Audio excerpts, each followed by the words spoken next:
Good morning everybody. Hello student, कल हम trigonometry पढ़ चुके थे।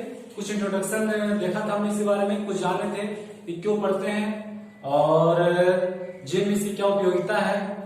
लेकिन इसे पढ़ाने से पहले मैं आपको बता दूं कि अभी कोरोना का समय चल रहा है, कोरोना का माहौल है, थोड़ा डर का माहौल है और इसलिए मैं उम्मीद करता हूं कि आप घर में होंगे, सुरक्षित होंगे और इस कोरोना को मिटाने के लिए, कोरोना को हमारे आसपास से हटाने के लिए, देश से हटाने के लिए प्रयासरत होंगे। पूरे विश्व समुदाय इसको लेकर के परेशान है और इसके लिए जो उपाय किए जा सकते हैं, इसे खत्म करने के लिए जो उपाय सरकारें कर रही है वो अपने स्तर पे कर ही रही है। लेकिन जो हमारे अधिकारीगण हैं वो भी अपना कार्य अच्छे से कर रहे हैं और जो पटना के निवासी हैं, जो यहाँ पटना के निवासी है, उनके लिए तो और भी अच्छी बात है कि उनके जो हमारे पटना के जो अधिकारीगण हैं वो काफी ज्यादा एक्टिव हैं, काफी ज्यादा अच्छा कार्य कर रहे हैं। लेकिन इसी क्रम में मैं आपको एक बात बताना चाहता हूं कि बहुत सारे लोगों को ये नहीं पता कि इस कोरोना में यदि किसी तरह की कोई समस्या आ जाती है तो कहाँ इन्फॉर्म करें, किसको इन्फॉर्म करें। जैसा कि टीवी वगैरह के माध्यम से या अन्य किसी चैनल के माध्यम से इंफॉर्मेशन मिलती रहती है कि जो नंबर्स हैं, जो भी अधिकारियों का नंबर या इमरजेंसी सेवा है वहां आप इन्फॉर्म कर सकते हैं। लेकिन फिर भी यदि किसी को नहीं पता हो तो उनको मैं बताना चाहूं कि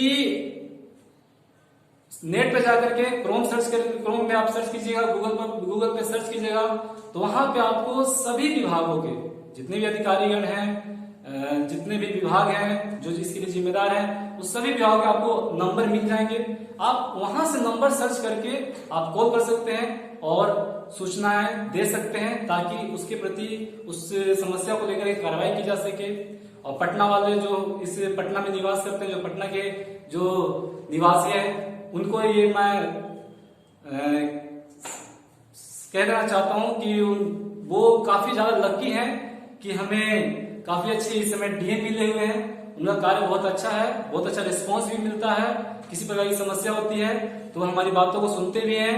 और हाँ, ये अलग बात है कि हो सकता है कि आपकी कोई समस्या और आप उन्हें किस प्रकार से इन्फॉर्म करें, जैसा कि साइट पे नंबर वगैरह है तो आप उसके थ्रू यदि उनको इन्फॉर्म करते हैं तो हो सकता है रिस्पॉन्स मिलने में समय लग जाए, लेकिन वापिस आपको रिस्पॉन्स जरूर मिलेगा, किसी न किसी तरीके से आपकी मदद जरूर मिलेगी। तो ये हमारे पटना के निवासियों के लिए सौभाग्य की बात है कि हमें जो डीएम इस समय मिले हुए काफी अच्छे एक्टिव हैं। और ऐसा नहीं कि हमारे पटना के डीएम एक्टिव हैं, और उम्मीद करता हूँ कि सभी जिलों के, सभी राज्यों के जो अधिकारीगण होंगे वो भी एक्टिव होंगे। तो इसी क्रम में जैसे कि मैं आपको बता रहा था कि आज हम ट्रिग्नोमेट्री पढ़ेंगे। तो ट्रिग्नोमेट्री में जो मैं आपको कल कहा था कि ट्रिग्नोमेट्री के आगे का जो भाग है, जो आगे जो हम पढ़ेंगे वो है हमारा ट्रिग्नोमेट्रिक रेशियो, जिसे त्रिकोणमितीय अनुपात के नाम से जाना जाता है। इसे हम त्रिकोणमितीय अनुपात कहते हैं। देखिएगा क्या है,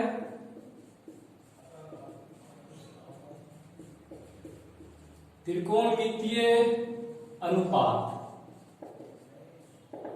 देखिए, सबसे पहली समस्या ये है बच्चों की कि जैसे ही आता है त्रिकोणमितीय अनुपात, ठीक है, त्रिकोणमितीय अनुपात है, लेकिन उससे पहले समस्या है कि ये जो अनुपात है, ये जो अनुपात है, ये बच्चे नहीं समझ पाते कि ये अनुपात है क्या। ये अनुपात उनको, बच्चों को 4 क्लास से, 5 क्लास से, 6 क्लास से, 7, 8 तक इससे रिलेटेड चैप्टर होते हैं, इससे जुड़ी क्वेश्चंस होते हैं बुक्स में, किताबों में। लेकिन फिर भी इतने साल पढ़ने के बाद भी वो अनुपात को नहीं समझ पाते हैं। ये एक दुखद बात है। और खास तौर से जो सीबीएसई के बच्चे हैं, जो हिंदी मीडियम के बच्चे हैं, वो तो उनके लिए कम समस्या ऐसी पैदा होती है, लेकिन जो सीबीएसई के बच्चे हैं उनके लिए बहुत ज्यादा समस्याएं पैदा होती है। तो जो बच्चे देख रहे हैं मेरी वीडियो को, जो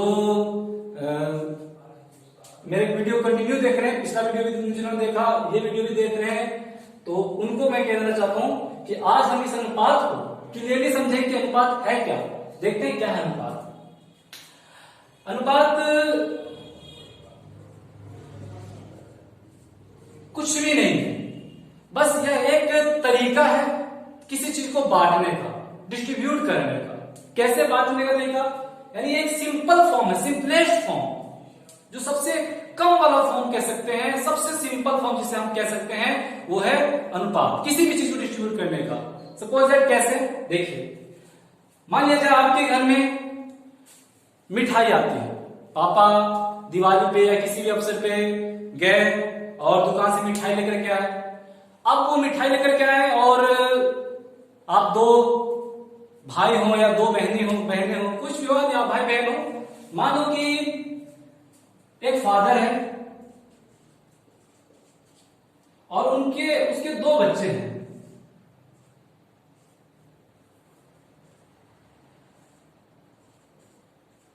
ये सलोनी है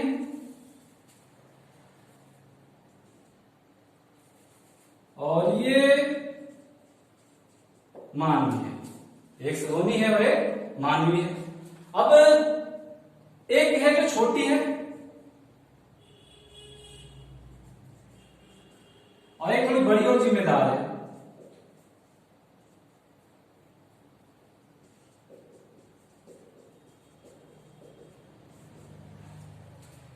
जब छोटी है तो नटखटपन भी उसमें ज्यादा होगा और ये ज्यादा की डिमांड करेगी कि मुझे ज्यादा चाहिए। ये बड़ी है, जिम्मेदार है, तो नटखटपन तो कम ही होगा, लेकिन फिर भी ऐसा नहीं कि इसकी हकमारी कर दी जाए, इसे कुछ ना मिले, ऐसा भी नहीं हो सकता। फादर है, पिता है, दोनों को मिलना चाहिए। लेकिन हाँ ऐसा होता है, हम अक्सर घरों में देखते हैं, हमारे साथ अक्सर ऐसा होता है कि छोटे भाइयों को मम्मी पापा कुछ ज्यादा प्रॉफिट देने का प्रयास करते हैं, तो उसके पीछे यही है क्योंकि उस छोटे में नटखटपन ज्यादा होता है। तो उस नटखटपन को खत्म करने के लिए या यूं कह कि उनकी मनोकामना को पूरी करने के लिए, उनकी इच्छा को पूरी करने के लिए, ताकि वो बच्चे जिद ना करे और परेशान ना करे, तो इसलिए कुछ ऐसा डिस्ट्रीब्यूशन हमारे सामने रख दिया जाता है जो बराबर नहीं होता है। हो सकता है बराबर ही हो, ऐसा नहीं कि बराबर नहीं, बराबर भी हो तो बराबर भी चलता होता है, कुछ बराबर नहीं भी होता है, समझ गए। तो देखिए क्या होता है एक्चुअली, मान लो कि मिठाई का डिब्बा है, पापा है मिठाई लेकर के आए, समझ गए, और वो उनको नहीं पता है कि उस डिब्बे में कितनी मिठाइयां हैं।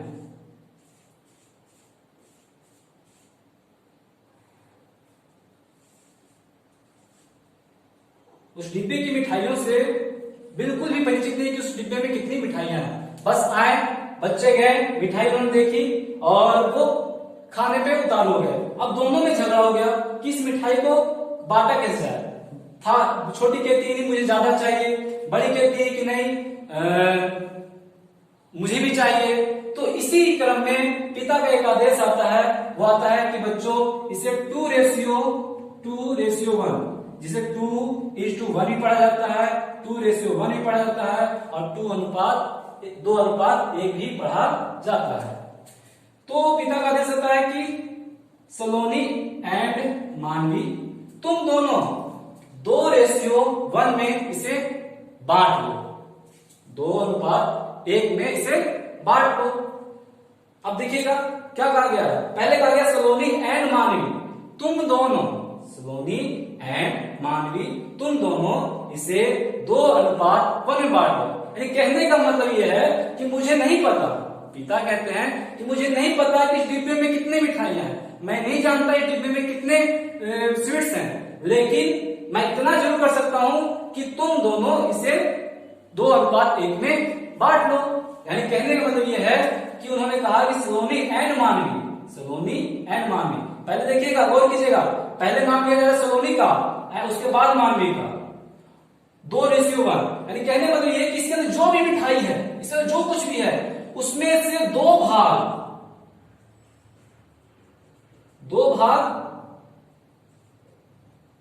या हिस्सा कुछ भी कह सकते हैं, यानी उसमें से 2 हिस्सा या 2 भाग सोनी को मिलना चाहिए और 1 हिस्सा मानवी को मिलना चाहिए।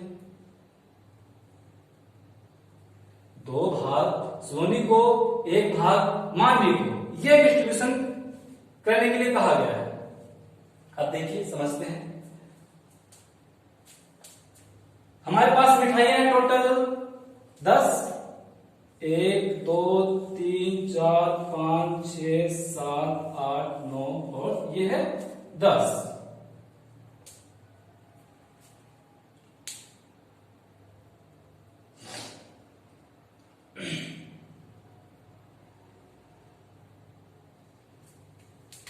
ऐसा करता हूं, मैं इन मिठाइयों को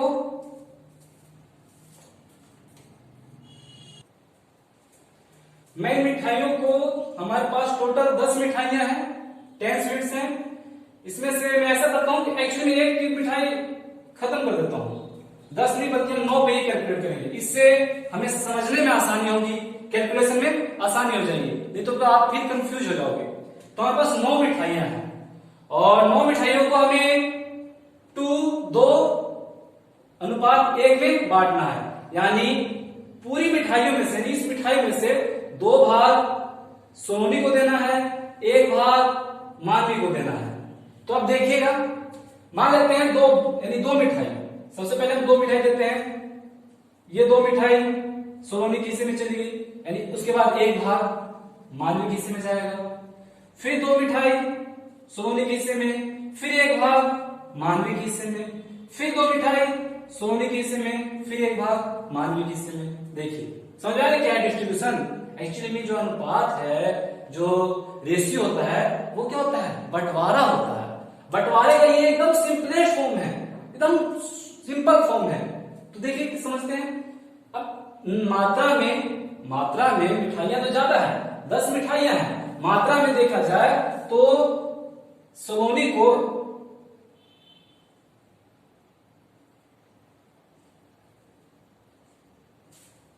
को कितनी मिठाई मिल गई, 6, और मानवी को 3,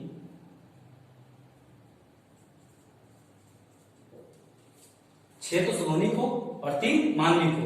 लेकिन इनका अनुपात बिल्कुल सिंपलेस्ट फॉर्म कैसे आया, वो है 2:1। देखिए कैसे आता है, 6 और 3 सोनी मानवी, 6 सोनी 3 मानवी। अब देखिए मैं इसे 2 से डिवाइड करूं, मैं इसे 3 से डिवाइड करूं। देखिए डिवाइड कर रहा हूं सेम नंबर से, ऐसा नहीं कि कोई दूसरा नंबर। इसको भी 3 से डिवाइड कर रहा हूं, इसको भी 3 से भाग दे रहा हूं। तो देखिए तो क्या आता है, 2:1। आया कि नहीं आया, आ गया ना। तो ये होता है अनुपात। तो उम्मीद करता हूं कि आप अनुपात को समझ चुके होंगे, जान चुके होंगे अनुपात होता क्या है। मैं फिर से बता दूं कि अनुपात किसी भी चीज का बंटवारा होता है जो बिल्कुल सिंपलेस्ट फॉर्म होता है, बिल्कुल सिंपलेस्ट फॉर्म। तो ये होता है अनुपात। अब देखिए अनुपात तो समझ चुके होंगे। अनुपात के बाद अब हमें समझना है त्रिकोणमितीय अनुपात, ट्रिग्नोमेट्रिक रेशियो जिसे इंग्लिश में कहा जाता है। तो अब देखते हैं कि त्रिकोणमिति क्या होता है। अनुपात तो समझ चुके होंगे, अनुपात आपको समझ में आ चुका होगा, और उम्मीद करता हूं कि यदि आपको ये वीडियो अच्छा लग रहा होगा, यदि वीडियो अच्छा लग रहा हो तो चैनल को सब्सक्राइब कर दीजिए और जो बेल आइकन है उसे दबा दीजिए ताकि आपके पास नोटिफिकेशन पहुंचता रहे। हाँ, तो देखिए त्रिकोणमितीय अनुपात क्या होता है। त्रिकोणमितीय अनुपात, सबसे पहली समस्या यह है कि अनुपात तो हमें पता है, अनुपात हम छोटी क्लास में पढ़ते आ रहे हैं, थोड़ा बहुत अनुपात के बारे में हम जानते हैं और अभी आप समझ ही चुके होंगे। लेकिन त्रिकोणमिति क्या होता है, देखिए त्रिकोणमितीय, यदि मैं ये कहूं कि इसमें कुछ फंक्शन होते हैं, त्रिकोणमिति में कुछ फंक्शन होते हैं। आप सीनियर क्लास में जब जाइएगा तो उसे फंक्शन के नाम से पढ़िएगा, साइन, कॉस, टेन, कोट, ऐसे कुछ फंक्शन होते हैं। लेकिन मैं आपके यहाँ फंक्शन तो आप सीनियर क्लास में है, यहाँ पे हमें उतना फंक्शन के बारे में नहीं जानना है। फलन, जिसे हिंदी में फलन कहा जाता है फंक्शन को, तो हमें उतना नहीं अभी समझना है। अभी मैं इतना आपको कहना चाहता हूं कि मान लीजिए कि त्रिकोणमिति एक फैमिली है, यह एक फैमिली है, और फैमिली में जैसा कि सभी की फैमिली में मेंबर्स होते हैं, उसी प्रकार से इस फैमिली में भी, त्रिकोणमिति की इस फैमिली में भी कुछ मेंबर्स हैं, कुछ सदस्य हैं, और उन सदस्यों के कुछ नाम भी हैं। जैसा कि हर इंसान का नाम होता है, आपने भी अपने फैमिली में आपका भी नाम है, आपके फैमिली मेंबर्स है, आपके मम्मी पापा भाई बहन दादा दादी नाना नानी ताऊ ताई जो भी है सबके नाम है। उसी प्रकार से यहां भी हम एक नाम देना चाहेंगे, हम ही नहीं देना चाहेंगे, मैथमेटिशियन ने उस फैमिली मेंबर्स को, उन मेंबर्स को नाम दिया है। उन्होंने क्या क्या नाम दिया है देखिएगा। मेंबर्स कौन कौन है, मेंबर्स के बारे में जान लीजिए, इसमें कौन कौन से मेंबर्स हैं वो भी देख लीजिए। एक है साइन, कॉस, टेन, कॉट, सेक, कॉसेक। देखिए एक फैमिली मेंबर का नाम है साइन, दूसरे का कॉस, तीसरे का टेन, चौथे का कॉट, पांचवे का सेक और छठे का कोसेक। ये 6 है। अब इसका मतलब ये नहीं है कि पहले नंबर भी साइन रहेगा, ऐसा कुछ नहीं है। यानी ये फैमिली मेंबर है। आप ऐसे भी लिख सकते थे, पहले आप कोस, यानी समझने के लिए है 10। ऐसा कुछ नहीं है कि ये पहले नंबर, ये पहला नंबर वाला कहलाएगा, दूसरा नंबर वाला कहलाएगा, ऐसा भ्रम मत पालिएगा। बहुत सारे बच्चे ऐसा होता है कि एक बार साइन पढ़ लिया तो उसको सबसे पहला नंबर मानेंगे कि वो फैमिली में सबसे हाईएस्ट में पोजीशन पे होगा। ऐसा नहीं है, वो पोजीशन किसी का हाईएस्ट नहीं है, सबके सब बराबर है, सबकी अपनी अपनी उपयोगिता है, सबके अपने अपने महत्व है, समझिएगा। साइन ये सब शॉर्ट फॉर्म है, ये जो मैं आपको लिख रहा हूं वो सबका शॉर्ट फॉर्म है। एक्चुअली इसके थोड़े से लंबे नाम है, देखिएगा क्या है। Sine, SIN, sine. अब देखिए थोड़ा सा साइन को ही समझते हैं। साइन के बारे में जैसा ही कहा जाता है, किताबों में लिखा होता है, किताबों में लिखा हुआ है कि जो साइन जो वर्ड आया, साइन जो नाम दिया गया, वो नाम हमारे एक भारत के महान गणितज्ञ हुए हैं और बिहार के निवासी थे, बिहार से वो बिलोंग करते थे। तो उनका नाम था आर्यभट्ट। तो उन्होंने अपनी किताब में कुछ आर्यभट्टियम नाम से उनकी कोई किताब थी, छपी थी, और उस किताब में उन्होंने साइन शब्द का प्रयोग किया था। नाम देख लीजिएगा, समझ लीजिएगा क्या लिख रहा हूं मैं, साइन। बहुत सारे बच्चे एक बहुत बड़ी गलती करते हैं कि इसको पढ़ते हैं सीन, जो कि गलत है। ये सीन नहीं पढ़ा जाता है, ये साइन पढ़ा जाता है। इसलिए ध्यान रखिएगा कि सीन नहीं है बल्कि यह साइन है। क्या है? साइन है। तो इस बात से उम्मीद करता हूं कि ये चीज आपको समझ में आई होगी। जो साइन है वो हमारे भारत के एक महान गणितज्ञ हुए हैं, उनकी देन है। तो इसलिए ये नाम, जैसा कि मैं आपको बता चुका हूं कि क्या शॉर्ट नाम है। साइन जो है वह शॉर्ट नाम है, वैसा फुल जो है वो है साइन, SIN।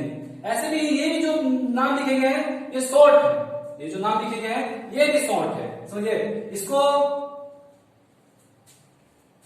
ध्यान रखिएगा, SIN, साइन। जो साइन है, इस साइन का, कोस का, टेन का, कोट का, सेक और कोसेक पढ़ने, फिर से ध्यान रखिएगा। इसे साइन पढ़ा जाता है, इसे कॉस पढ़ा जाता है, इसे टेन पढ़ा जाता है, इसे कोट पढ़ते हैं, इसको सेक पढ़ते हैं और इसे कोसेक पढ़ते हैं। ये जो नाम है वो शॉर्ट नेम है, इसलिए इस बात का ध्यान रखिएगा। इसके जो लॉन्ग फॉर्म है, यू कहें कि कंप्लीट नेम है, वो है कोसाइन। इसको पढ़ते हैं टेंजेंट, ये फुल नेम है। इसको कोटेंजेंट, इसे सेकेंड, और इसको बोला जाता है कोसेकेंट। तो हमें इससे मतलब नहीं, ये सब हटा दिया जाता है, ये सब हमें समझने की जरूरत नहीं है, समझिए।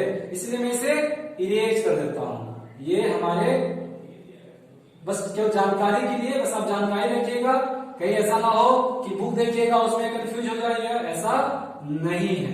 इसलिए इस बात का ध्यान रखिएगा, इसलिए इसे इरेज कर दे तो ज्यादा अच्छा होगा। ध्यान रखिएगा, नामों में कोई समस्या नहीं होनी चाहिए। इसको साइन कहा जाता है, इसको कॉस पढ़ते हैं, इसे टेन पढ़ते हैं, इसको कॉट पढ़ते हैं, इसको सेक पढ़ते हैं और इसे कॉसेक पढ़ते हैं। अब जैसा कि मैं आपको कह चुका हूं कि सारे के सारे फैमिली मेंबर है, ये सारे के सारे क्या है, फैमिली मेंबर है।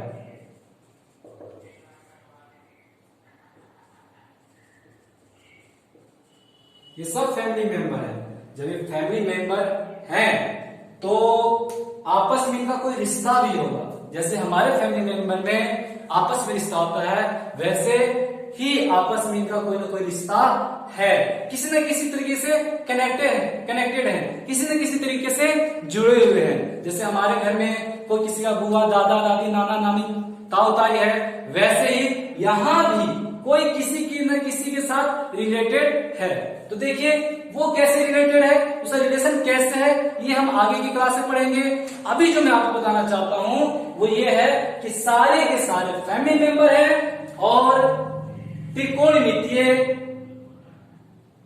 जो साइन है, त्रिकोणमितीय जो मेंबर्स हैं, त्रिकोणमिति में जो मेंबर्स हैं वो है sine, cos, tan, cot, sec and cosec. इस बात का ध्यान रखिएगा। अच्छा, अब देखिए जब फैमिली मेंबर है तो इनका घर भी होना चाहिए, इसमें तो कोई शक नहीं है। जैसे हमारे फैमिली मेंबर होते हैं, हमारे पास घर है, वैसे ही इनका भी घर होना चाहिए। तो देखिए इनके लिए यूं कहेंगे मैथ है, मैथ में ऐसा कोई घर जैसा कुछ नहीं है, लेकिन समझने के लिए है कि इनके लिए घर भी है। वो घर क्या है, वो है घर राइट एंगल ट्रायंगल, ये है घर। इनका जो घर है वो है ये, जैसा कि आप फिगर में देख रहे हैं, जैसा कि आप फिगर में देख रहे हैं। क्या है फिगर में, कौन सा फिगर है, क्या आप अनुमान लगा सकते हैं, दिख सकता है।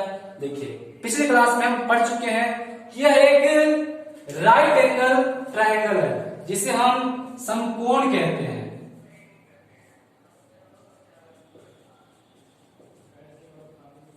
जिसको हम क्या कहते हैं, समकोण कहते हैं। समकोण की अब क्या विशेषता है ये भी ध्यान रख लीजिए। यानी यूं कह कि जैसे मैंने अभी आपको इसको कहा कि घर है, तो इस घर की, इस समकोण की क्या विशेषता है उसे भी जानने का प्रयास करते हैं। पिछली बहुत सारी विशेषताएं तो बहुत सारी है, समझ गए, लेकिन जो अभी हमारे काम आने वाली है, जो हमारी जरूरत के हिसाब से, उसे हम देख लेते हैं क्या क्या है। ध्यान दीजिएगा। सबसे पहले कि समकोण में कोई एक एंगल दिखा, ये एंगल 90 डिग्री का होता है।